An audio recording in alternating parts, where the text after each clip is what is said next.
Hello, good morning to all of you. ಈಗ ನಿಮಗೆ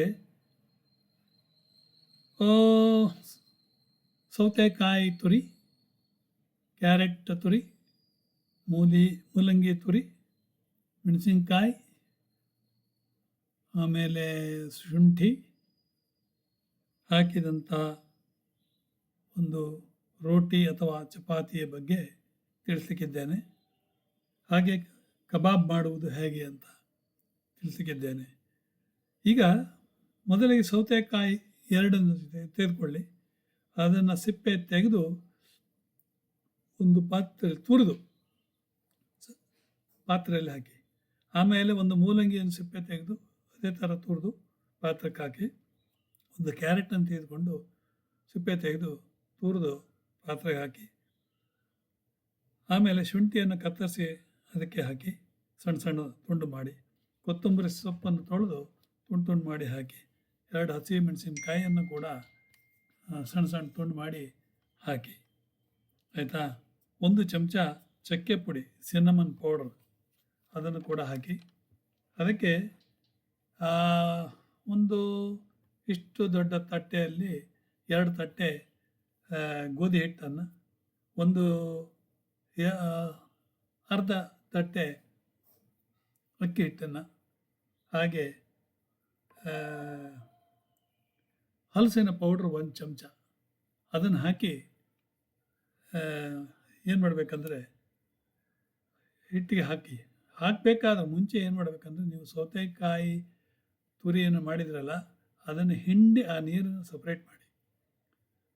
ಅಥವಾ ಈ ಸೌತೆಕಾಯಿ ತುರಿ, ಕ್ಯಾರೆಟ್ ತುರಿ, ಮೂಲಂಗಿ ತುರಿ ಒಟ್ಟಿಗೆ ಅದನ್ನು ಹಿಂಡಿ ನೀರನ್ನು ಸಪ್ರೇಟ್ ಮಾಡಿ. ಅದನ್ನು ನೀರು ಬೇರೆ ಬೇರೆ ಕಡೆ ಉಪಯೋಗಿಸ್ಬೋದು.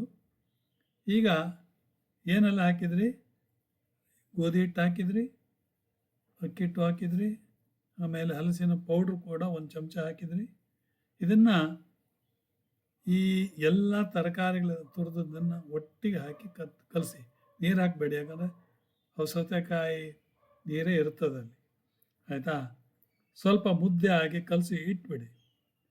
ಆಮೇಲೆ ಏನು ಮಾಡಬೇಕಂದ್ರೆ, ಒಂದು 10 ನಿಮಿಷ 20 ನಿಮಿಷ ಆದಮೇಲೆ ಹಂಚಿಗೆ ತುಪ್ಪ ಸವರಿ ಇದಕ್ಕೆ ಒಂದು ದೊಡ್ಡ ಗೋಲ್, ಇಷ್ಟು ದೊಡ್ಡ ಗೋಲ್ ತಗೊಂಡು ಅದನ್ನು ಹಂಚಿಗೆ ಹಚ್ಚಿ, ಹಂಚಿಗೂ ಕೂಡ ತುಪ್ಪ 1 ಚಮಚ ಹಾಕಿ ಅದನ್ನು ಸಣ್ಣಕ್ಕೆ ತಟ್ಟಿ, ನಾನು ತಟ್ಟಿದ್ದೇನೆ, ಬೇಕಾದ್ರೆ ನೀವು ಲಟ್ಸ್ಬೋದು, ಯಾವುದೂ ಮಾಡ್ಬೋದು.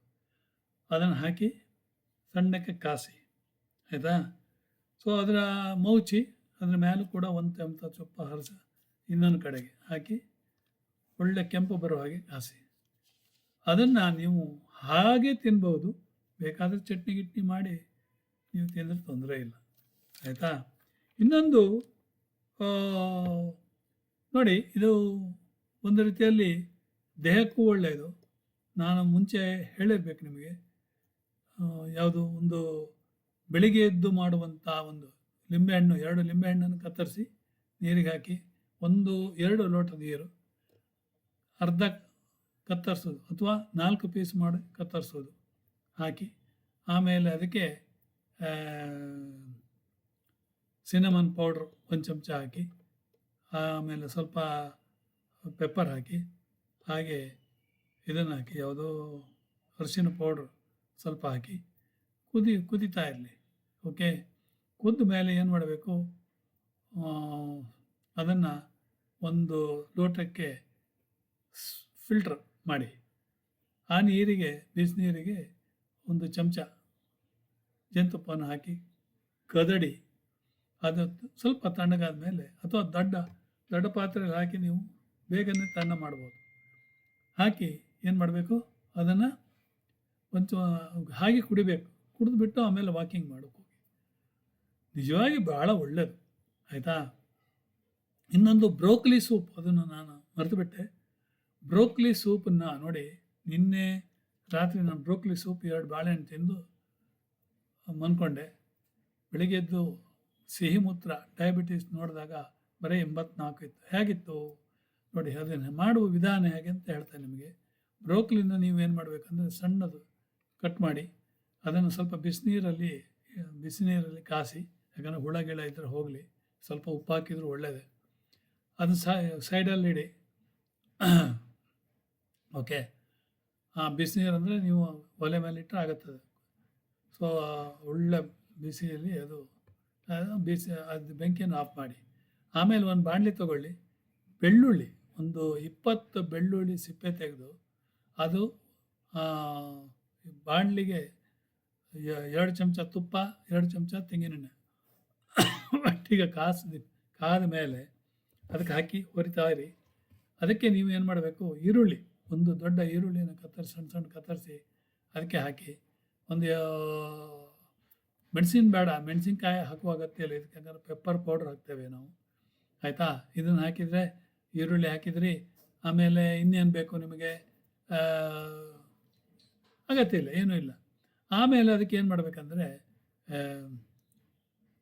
ಹಾಲು, ಸ್ವಲ್ಪ ಹಾಲು, ಆಮೇಲೆ 1 ಚಮಚ ಗೋಧಿ ಹಿಟ್ಟು, ಮೈದಾ ಹಿಟ್ಟು ಹಾಕಿ ಕದಡಿ ಇದಕ್ಕೆ ಹಾಕಿ. ಈ ಯಾವುದು ಈರುಳ್ಳಿ ಬೆಳ್ಳುಳ್ಳಿ ಎಲ್ಲ ಕಾಸ್ತಾ ಇದ್ದೀರಲ್ಲ ಅದಕ್ಕೆ ಹಾಕಿ. ಆಯಿತಾ? ಬೇಕಾದರೆ ಶುಂಠಿ ಕೂಡ ಹಾಕ್ಬೋದು, ನೀವೇನು ತೊಂದರೆ ಇಲ್ಲ. ಆಮೇಲೆ ಏನು ಮಾಡಬೇಕು, ಬ್ರೋಕ್ಲಿ ನೀವು ಕಾಸಿ ಇಟ್ಟಿದ್ದೀರಲ್ಲ ಅದನ್ನು ಇದಕ್ಕೆ ಹಾಕಿ. ಇದು ತಣ್ಣಗಾದ ಮೇಲೆ ಮಿಕ್ಸಿಯಲ್ಲಿ ಅರೀರಿ. ಆ ಮಿಕ್ಸಿಯಲ್ಲಿ ಅರೆದು ನೀವು ಆಮೇಲೆ ಮತ್ತೆ ಇದಕ್ಕೆ ಕಾಸಬೇಕಾಗುತ್ತೆ. ಈಗ ಕ್ವಾಂಟಿಟಿ ನಿಮಗೆ ದಪ್ಪ ಬೇಕೋ ತೆಳು ಬೇಕೋ ಅನ್ನೋದು ನೀವು ನೀರು ಹಾಕಬೇಕಾಗ್ತದೆ. ಬೇಕಾದಷ್ಟು ನೀರು ಹಾಕಿ ಆಮೇಲೆ ಕದಡಿ. ಬ್ಯೂಟಿಫುಲ್. ಅದಕ್ಕೆ ಅಲಂಕಾರ ಏನು ಅಗತ್ಯ ಇಲ್ಲ. ಬೇಕಾದರೆ ಮೇಲ್ಗಡೆ ಕೊತ್ತಂಬರಿ ಸೊಪ್ಪನ್ನು ಸ್ವಲ್ಪ ಮೇಲ್ಗಡೆ ಹಾಕ್ಬೋದು. ಮರಿಬೇಡಿ, ಪೆಪ್ಪರ್ ಪೌಡ್ರನ್ನ ಹಾಕಲಿಕ್ಕೆ ಮರಿಬೇಡಿ. ಓಕೆ, ಕೊತ್ತಂಬರಿ ಸೊಪ್ಪಂತೂ ಹಾಕ್ಲಿಕ್ಕಿಲ್ಲ. ಆಯಿತಾ? ನೀವು ಬೇಕಾದರೆ ಸ್ವಲ್ಪ ಮೊದಲೇ ಹಾಕಿದರೂ ಆಗ್ತೈತೆ, ಏನು ತೊಂದರೆ ಇಲ್ಲ, ಹಾಳಾಗೋದಿಲ್ಲ. ಇದೆಲ್ಲ ದೇಹಕ್ಕೆ ಒಳ್ಳೆಯದು. Broccoli soup really good. I am telling you. ಇಂದ ಮಧ್ಯಾಹ್ನ ಕೂಡ ನಾನು ಬ್ರೋಕ್ಲಿ ಸೂಪನ್ನು ಮಾಡಲಿಕ್ಕಿದ್ದೇನೆ. ಆಯಿತಾ? ಸೊ ನಿಮಗೆ ನೋಡಿ, ಯಾವುದೇ ಇರಲಿ ಅಡುಗೆ ಮಾಡಲಿಕ್ಕೆ ಸಿಂಪಲ್ ಗೊತ್ತಿರಬೇಕು. ಈಗ ನಾನು ಹಾಗಲಕಾಯಿ ಏನು ಮಾಡಿದೆ, ಹಾಗಲಕಾಯಿನ ಮಧ್ಯೆ ಸೀಳಿ ಅದರ ಬೀಜವನ್ನು ತೆಗೆದು, ಬೀಜದಲ್ಲಿರೋ ಬಿಳಿ ಕುಸುಮವನ್ನು ತೆಗೆದು ನಾನು ಇದಕ್ಕೆ ಹಾಕಿದ್ದೇನೆ. ಸಣ್ಣದು ಹೆಚ್ಚಬೇಕು. ಓಕೆ, ಅದನ್ನು ಈಗ ಬಾಣಲಿಯಲ್ಲಿ ಒಂದು ಒಗ್ಗರಣೆ ಹಾಕಿ ಇದನ್ನು ಹಾಕಿಬಿಟ್ಟು, ಉಪ್ಪು ಹಾಕಿಬಿಟ್ಟು, ಸ್ವಲ್ಪ ಅರಿಶಿನ ಹಾಕಿಬಿಟ್ಟು, ಹಾಗೆ ಸ್ವಲ್ಪ 4-5 ಚಮಚ ಎಣ್ಣೆ ಹಾಕಿ ಹಾಗೆ ಬಿಟ್ಬಿಡಿ, ಸ್ವಲ್ಪ ಹೊಡೆದು ಹಾಗೆ. ಆಮೇಲೆ ಅದನ್ನು ಮೇಲೆ ಕೆಳಗೆ ಮಾಡಿ ಸಣ್ಣ ಬೆಂಕಿಯಲ್ಲಿ ಹಾಗೆ ಇರಲಿ. ಆಯಿತಾ? ಅದು ನೀವು ಎಷ್ಟು ಸುಮಾರು ಸಣ್ಣ ಬೆಂಕಿಯಲ್ಲಿ ಇಟ್ಟರೆ ಕಪ್ಪು ರೋಸ್ಟ್ ಥರ ಬರಬೇಕು. ಹಾಗಾದರೆ ನಿಮಗೆ ಒಳ್ಳೆ ಪಲ್ಯ. ಅದಕ್ಕೆ ಕಾಯಿ ತುರಿಯನ್ನು ಹಾಕಿ, ಕಾಯಿ ತುರಿ ಕೂಡ ಹಾಕಿ ಮಾಡ್ಬೋದು. ಆಯಿತಾ? ಅದು ಒಂದು ಹಾಗಲಕಾಯಿ ಪಲ್ಯ ಬ್ಯೂಟಿಫುಲ್. ಹಾಗಲಕಾಯಿಗೆ ಬೇಕಾದರೆ ನೀವು ಮೆಣಸಿನ ಕೋಡು ಹಾಕಿ ಮಿಕ್ಸಿಯಲ್ಲಿ ಅರೆದು ಹಾಕ್ಬೋದು, ಸಾಸಿವೆ ಥರ. ಆಯಿತಾ? ಇಲ್ಲಾಂದರೆ ಬರೀ ಇದು ಕಾಯಿ ತುರಿಯನ್ನು ಹಾಕಿ ಮಾಡ್ಬೋದು. ಇದು ಹಾಗಲಕಾಯಿ ಒಂದು ಪಲ್ಯ ಮಧ್ಯಾಹ್ನಕ್ಕೆ ನಾನು ಇಡ್ತಾ ಇದ್ದೇನೆ. ಇನ್ನೊಂದು ದೊಡ್ಡ ಬದನೆಕಾಯಿ ಇದೆಯಲ್ಲ, ದೊಡ್ಡ ಬದನೆಕಾಯಿನ ಏನು ಮಾಡಬೇಕಂದ್ರೆ, ಗ್ಯಾಸಿನ ಸ್ಟವ್ ಮೇಲೆ ಒಂದು ಬಲೆ ಇಟ್ಟು ಅದರ ಮೇಲೆ ಸುಡ್ಲಿಕ್ಕಿಡಿ ಅದನ್ನು ಒಂದು 3 ನಿಮಿಷಕ್ಕೆ ನೀವು ಚೇಂಜ್ ಮಾಡ್ತಾ ಇರಬೇಕು. ಇಲ್ಲ ಹೆಚ್ಚಂದ್ರೆ 4 ನಿಮಿಷಕ್ಕೆ ಚೇಂಜ್ ಮಾಡೋರು ಆಗುತ್ತೆ. ಆಮೇಲೆ ಸ್ಟ್ರೈಟ್ ಇಡಬೇಕಾಗುತ್ತೆ ಅದನ್ನು. ಓಕೆ, ಆವಾಗ ಕೆಳಗಡೆ ಭಾಗವನ್ನು ಅದು ಪೂರಾ ಎಲ್ಲ ಕಡೆ ಬೆಂದಾದ ಮೇಲೆ ನೀವೇನು ಮಾಡಬೇಕಂದ್ರೆ ಅದನ್ನು ಆ ಮೇಲ್ಗಡೆ ಸಿಪ್ಪೆಯನ್ನು ಚರ್ಮವನ್ನು ಎಳಿತಲ್ಲ ಹಾಗೆ ಅದನ್ನೆಲ್ಲ ಎಳೀರಿ. ಒಳಗಡೆ ಎಲ್ಲ ಬೆಂದಿರುತ್ತೆ. ಅದನ್ನು ಆ ಚೊಟ್ಟಿನ ಭಾಗವನ್ನು ಕತ್ತರಿಸಿ ಅದನ್ನು ಪಾತ್ರೆಗೆ ಹಾಕಿ, ಪಾತ್ರೆಗೆ ಆಮೇಲೆ ಶುಂಠಿ, ಹಸಿಮೆಣಸು ಎಲ್ಲ ಕತ್ತರಿಸಿ ಅದಕ್ಕೆ ಹಾಕಿ. ಆಯಿತಾ?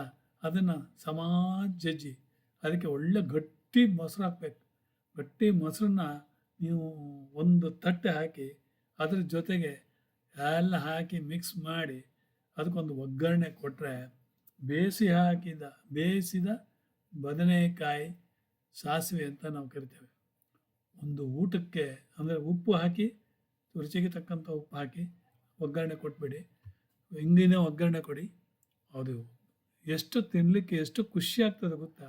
ಅದರ ರುಚಿ ನೋಡಿದರೆ ನೀವು ಬಿಡಲಿಕ್ಕಿಲ್ಲ. ತುಂಬ ಒಳ್ಳೆಯ ಇಷ್ಟು ಪದಾರ್ಥವನ್ನು ನಾನೀಗ ಹೇಳಿದ್ದೇನೆ, ನಾನು ಮಾಡಿದ್ದೇನೆ. Okay, thank you.